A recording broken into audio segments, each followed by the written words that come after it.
Всем привет! А теперь заключительный этап. Украсим камин к Новому году. Это у нас 3 чулочка для моих внучат. У меня в этом году прибавился еще один малыш. И туда Деда Мороз должен положить нам подарки. Новогодние часы, которые пробьют нам в полночь. А это прекрасный ангелочек, который принесет нам в дом счастье.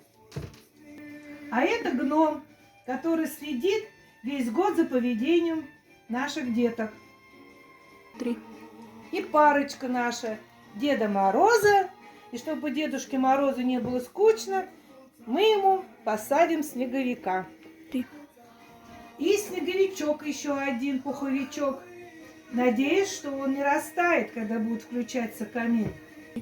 А это матрас, который можно отдохнуть после новогоднего стола и погреться около камина.